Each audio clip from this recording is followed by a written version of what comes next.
Stop trying to make him miss you by disappearing. I know that sounds backwards, but here's what nobody tells you about male psychology. The harder you try to be missed, the more forgettable you become. And I'm about to prove it to you in the next few minutes with science, real psychology, and strategies that actually work.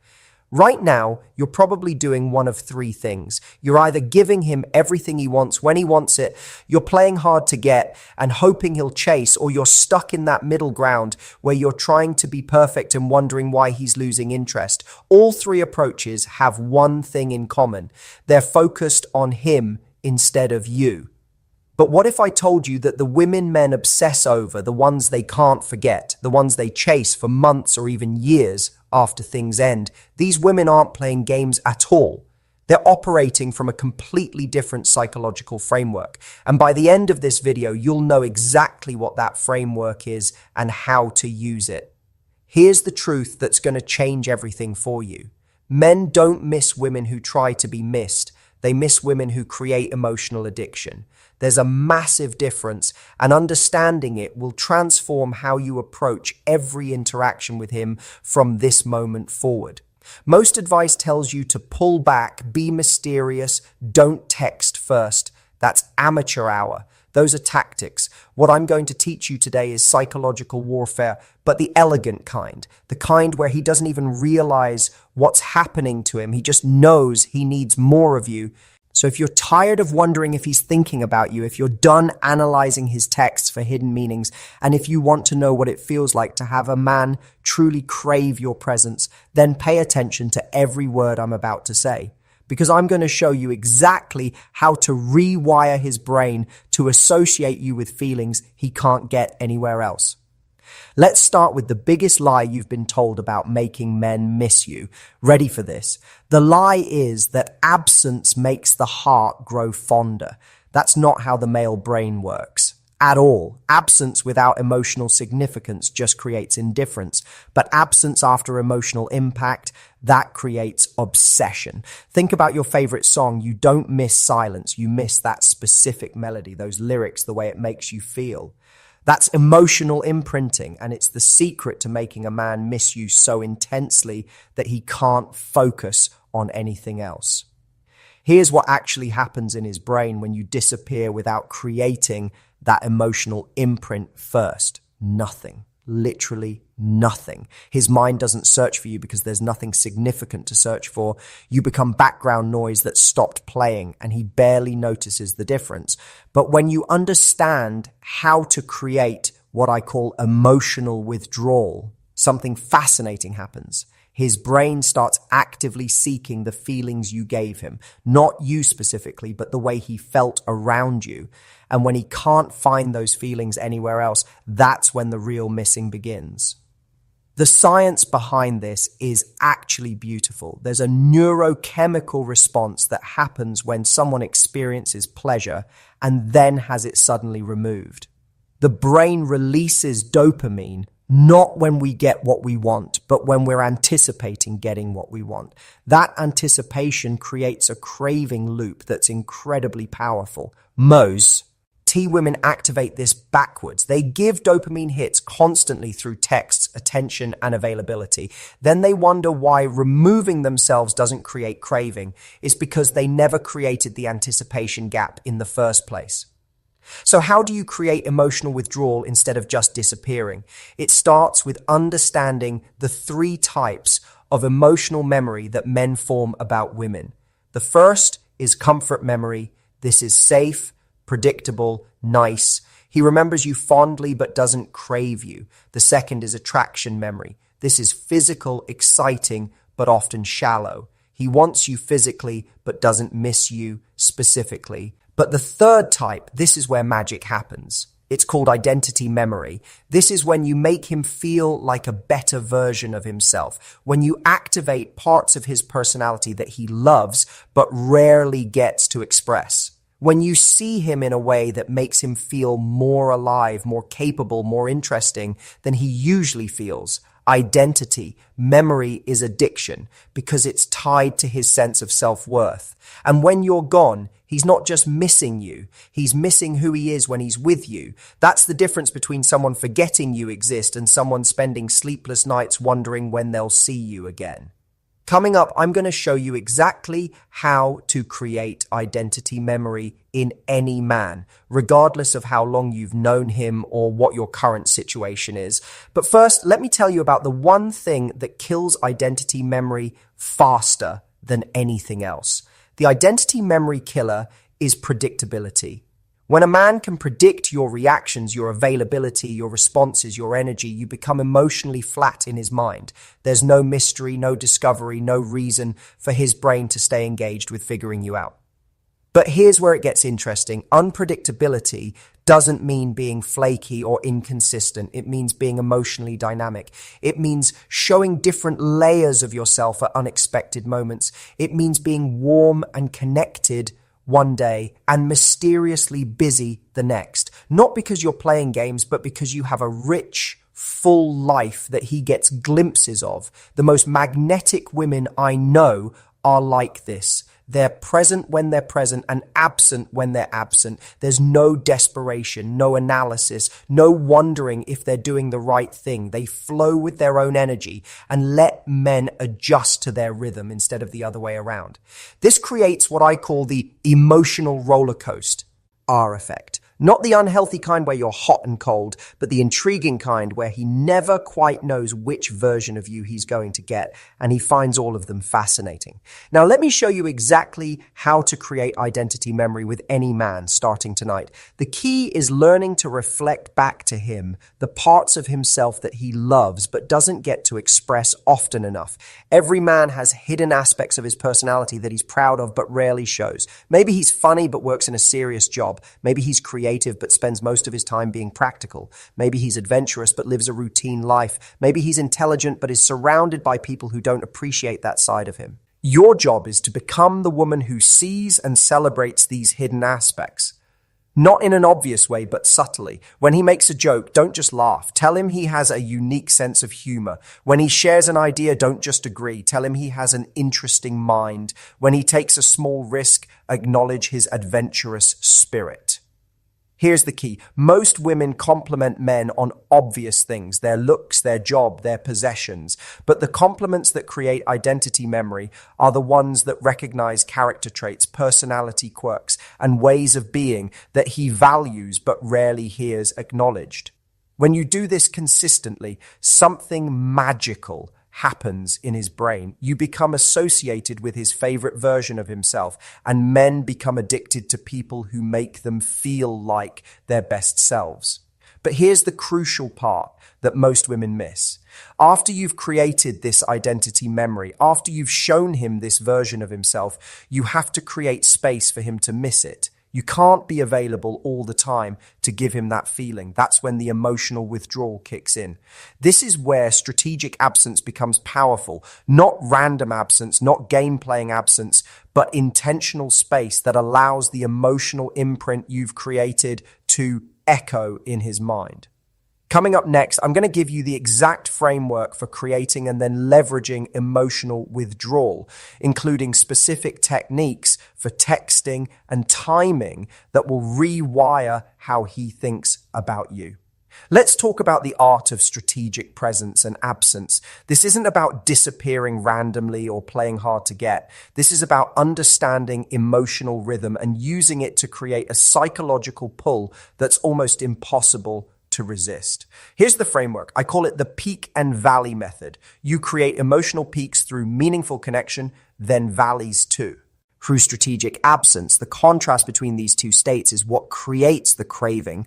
During peak moments, you're fully present, you're engaged, you're showing that hidden part of yourself, you're reflecting back his best qualities, you're creating emotional depth. These don't have to be long interactions. Sometimes the most powerful peaks are brief but intense moments of connection.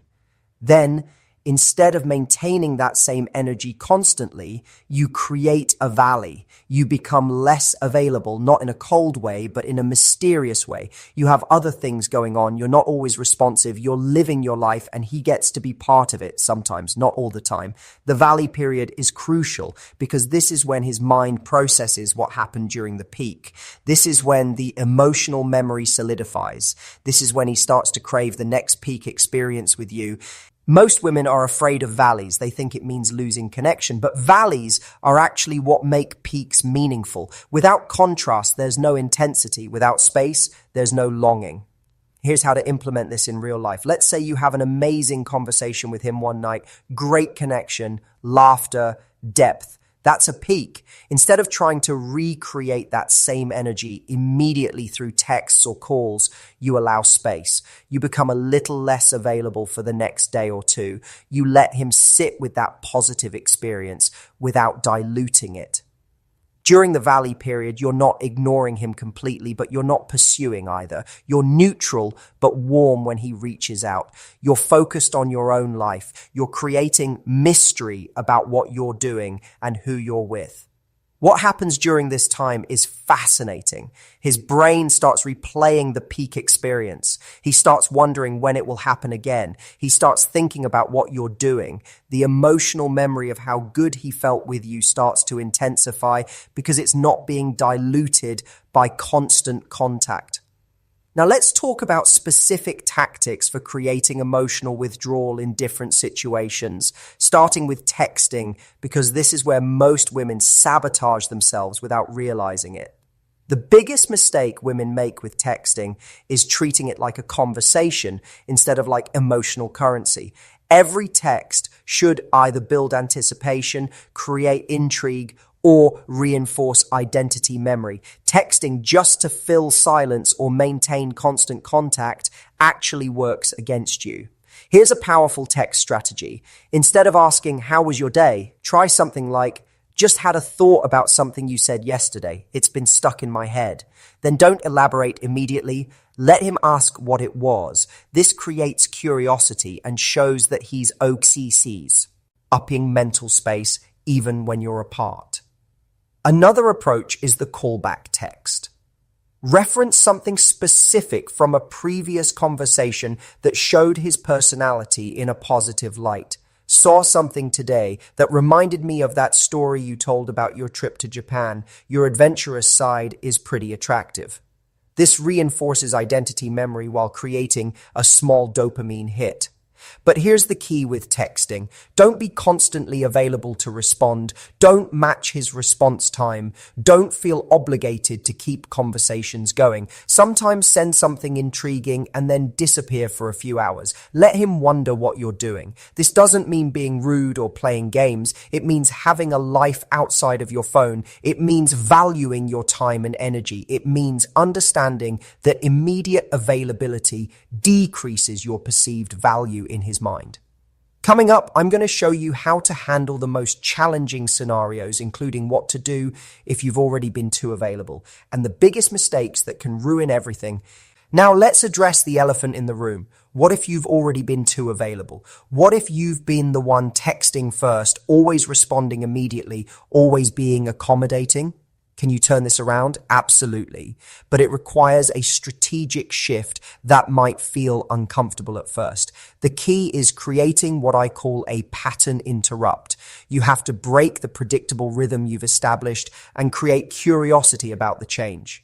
Here's how to do it without being dramatic or obvious about it. Start by gradually decreasing your availability. Don't go from texting all day to radio silence. That's too jarring and will likely backfire.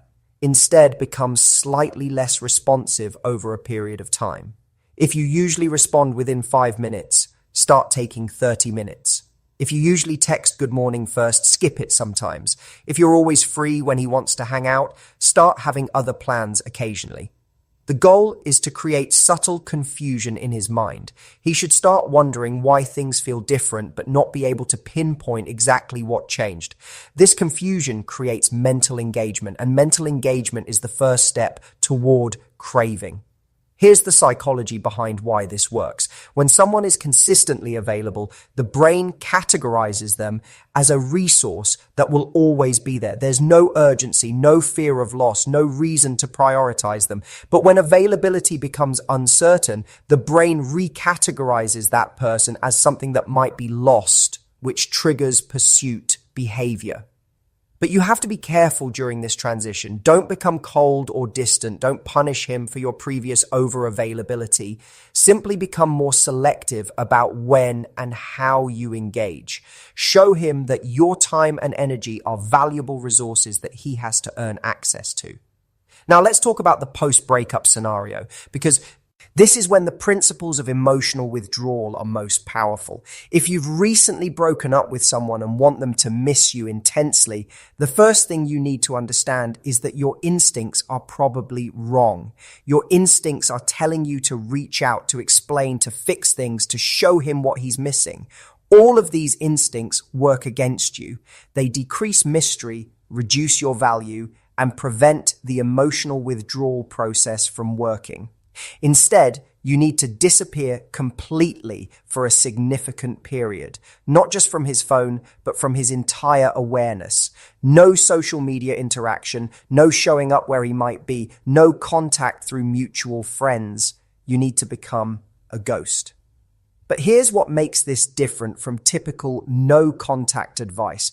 While you're absent from his world, you're not sitting around waiting for him to reach out. You're actively improving your life in ways that would surprise him if he knew about them. The psychological effect of this approach is devastating in the best way. While he's expecting you to chase, to be broken, to need him, you're becoming someone who doesn't need anyone. That contradiction creates a cognitive dissonance that drives obsessive thinking. Let's talk about the mistakes that kill emotional withdrawal and make you forgettable instead of unforgettable. The first and biggest mistake is breaking your own absence. You create space, he starts missing you, you feel the pull working, and then you reach out because you miss him too, or because you're afraid you're losing him. This completely destroys the psychological framework you've built. It shows him that your absence wasn't because you had better things to do, it was because you were playing a game. And once he realizes it's a game, he stops playing. Real emotional withdrawal only works when it's authentic, when you genuinely have a life that's full enough that you don't need constant contact with him, when your absence is a natural result of your priorities, not a calculated move to get attention. The second mistake is being inconsistent with your energy when you do interact. If you've created space and he reaches out, don't be cold or punishing. Be warm but brief. Be pleasant but not overeager. Show him that you're happy to hear from him, but you're not desperate for his attention. Another critical mistake is neglecting to work on yourself during the absence periods. If you're creating space, but spending that time obsessing over him, stalking his social media, analyzing his behavior, you're still energetically available to him. You're still in that desperate, needy frequency, even if you're not expressing it outwardly. The most magnetic women use their alone time to become more interesting, more confident, more fulfilled. They pursue hobbies, build friendships, advance their careers, improve their health, explore new interests. When they do reconnect, they're genuinely more attractive because they've been growing. Now let's talk about the mindset that makes all of this effortless instead of exhausting. The women who naturally inspire obsession don't think about inspiring obsession. They think about living well. They think about honoring their own needs. They think about building a life that's so fulfilling that any man who wants to be part of it has to bring significant value. This mindset shift changes everything. Instead of asking, how do I make him miss me? You start asking, how do I create a life that's so amazing that anyone would miss being part of it? Instead of focusing on his behavior, you focus on your own growth. When you operate from this mindset, emotional withdrawal becomes natural. You're not available all the time because you have important things to do. You don't text constantly because you have other sources of fulfillment. You don't chase because you're not coming from a place of lack. This authentic self-focus creates the most powerful form of attraction because it's not needy or manipulative, it's simply magnetic. Men are drawn to women who are genuinely content with their own lives because that contentment is rare and attractive. Let's create your action plan for becoming the woman he can't forget. This isn't about following rules blindly, it's about understanding the principles and adapting them to your specific situation. Step 1 is immediate pattern disruption if you've been too available. Starting today, reduce your response time by 50%. If you usually text back in 5 minutes, take 10. If you usually respond immediately, wait an hour. This small change will create immediate curiosity without being dramatic. Step 2 is energy audit. Look at your last week of interactions with him. How much of your emotional energy went toward him versus toward your own life and goals? The ratio should be no more than 30% toward him, 70% toward yourself. If it's skewed the other direction, you have work to do. Step 3 is creating peak experiences. The next time you interact with him, focus entirely on creating emotional depth. Ask him questions that reveal his personality. Share something genuine about yourself. Make him laugh. Create a moment that stands out from typical interactions. Step 4 is strategic absence. After creating that peak experience, become less available for 48 to 72 hours. Don't initiate contact. Focus on your own life. Let him sit with that positive experience without diluting it. Step 5 is consistent implementation. This isn't a one-time strategy. It's a new way of operating. Continue the peak and valley rhythm. Continue prioritizing your own life. Continue being selective about when and how you engage. What if he doesn't respond the way you hope? This is crucial to understand. Not every man will respond to emotional withdrawal, and that's actually valuable information. If someone doesn't miss you when you're not constantly available, it means the connection wasn't as deep as you thought it was. Don't take this personally. Some people are just not compatible with you energetically. Some men prefer women who are always available because it's easier and requires less effort on their part. These are not the men you want. Anyway, the right man for you will respond to your increased self-respect and selectivity by stepping up his own game.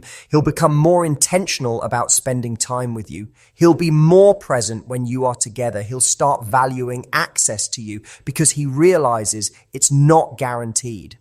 Remember, the goal isn't to manipulate someone into wanting you. The goal is to present the most attractive version of yourself, which is a woman who values herself enough to have boundaries and standards. So yes, I've given you specific strategies for creating emotional withdrawal and making men miss you. But the real magic happens when you use these strategies to reconnect with your own power and worth. When you remember that you're not trying to convince anyone to want you, you're simply being selective about who gets access to the amazing woman you already are.